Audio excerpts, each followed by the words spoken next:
Good afternoon, everyone. My name is Taylor Exum. I'm a graduating senior at Towson University, majoring in health education and promotion with a concentration in community health. I'd like to talk to you today about my experience as an intern for Vision for Baltimore as fulfillment of my Health 422 course. So, first, I want to share with you all a little bit about what Vision for Baltimore is and what it does for the community. Vision for Baltimore is a grant-funded program that partnered with Johns Hopkins Medical Center, Baltimore City Health Department, Baltimore City Public School System, and Warby Parker to bring free eye screenings, eye exams, and prescription glasses to students within the Baltimore City Public School System. So the Baltimore City Health Department is usually only mandated to do vision screenings for pre-K through first grade and eighth grade. However, what Vision for Baltimore does is it mends the gap between mandated and non-mandated students. This means that the health department comes to the schools that Vision for Baltimore has partnered with and screens everyone from pre-K to eighth grade.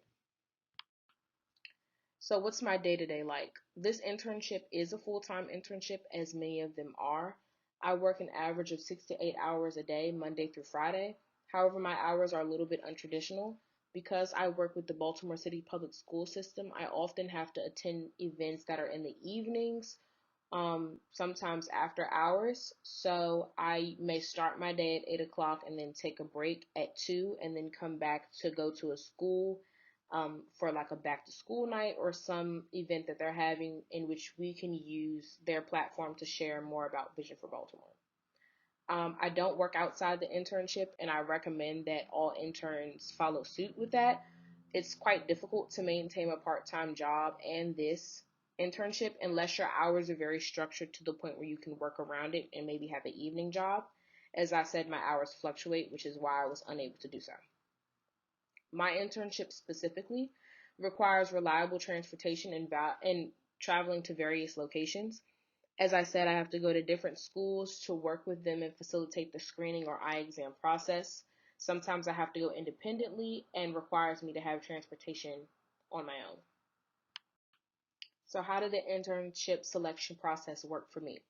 I'm not sure if it'll be the same process for you all, but for me, after I attended various fairs where I was able to ask certain preceptors questions and get some knowledge about each of the internships that were offered, I then sent Dr. Whitener my top 3 selections. From those selections, I was then told to email my cover letter and resume to one of those 3 options, being Vision for Baltimore. I was then granted an interview and a follow-up interview with Vision for Baltimore, where I was selected by the preceptor to be one of the 2 interns that they had for the semester. So from my experience, there's 3 things that I find to be most important to consider when choosing a selection site. First is the location. Especially if you're going to be doing a traditional or in-person internship, it's very important that the location is convenient for you or you know that you have the resources to get there every day on time. As I said, I needed to have reliable transportation every day. Public transportation wasn't an option for me just because of how much I had to move around. So you need to make sure that you can get to your internship on time and that it's not putting a strain on you to the point where you're having to travel long distances every single day. You need to also be sure that you can fulfill the required hours of the internship. Um, for this course, there are a number of hours that you have to satisfy, but the way that the internship structures it is completely up to them. So if they need you to come in at 8 o'clock and work until 4 o'clock or 9 to work to 5, you have to be sure that you can fulfill those hours. And lastly, but I think most important, is the relevance to your life after college.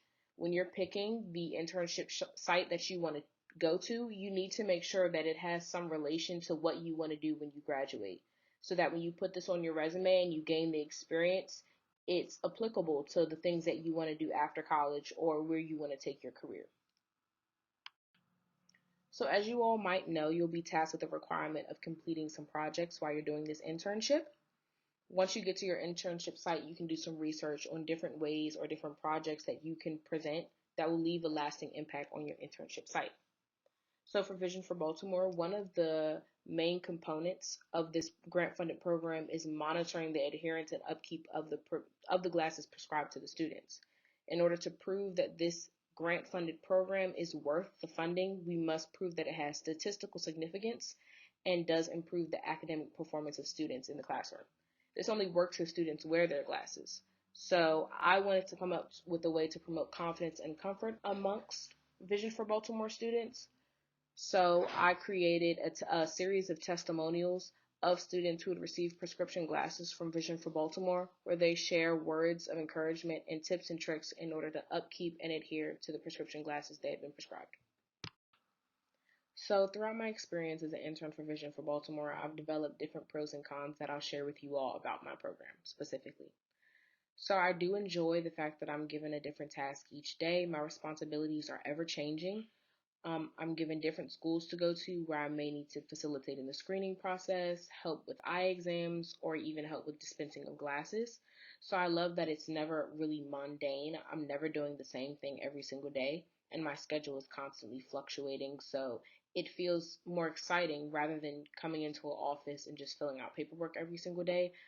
I get to do hands-on experience in genuine public health.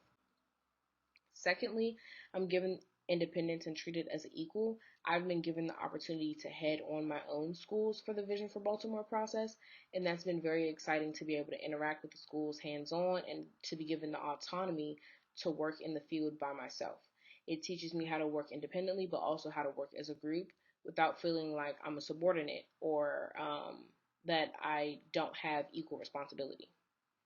I'm also able to interact with my population of interest for when I graduate. I want to work in pediatrics, so it's very important to me that I get to work with kids now and I'm able to see their needs from a health standpoint so that when I'm actually in the field, I can implement the knowledge that I've learned thus far.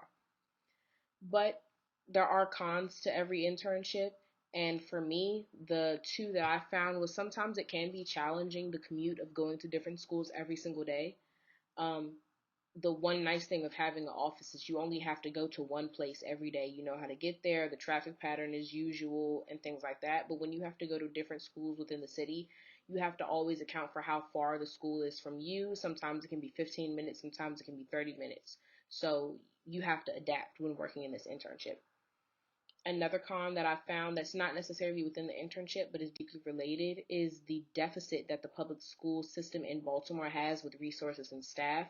That can make communication difficult when you're trying to reach a school or when you're trying to reach parents to get consent for eye exams. It can be very hard to get the contacts that you need because there's just such a lack of help. So there are many things that Towson taught me that I thought at a point in time I wasn't going to use until I'm actually using them. But I think the most essential one was the way that group work was heavily stressed during my first semester of senior year. I think many of you know through the classes that you've taken thus far within senior year that group work has been emphasized in almost every single class you've taken. You've done something, or if not everything, in a group. And at first, I found that to be frustrating because, especially in a virtual setting, you want to just work on your own.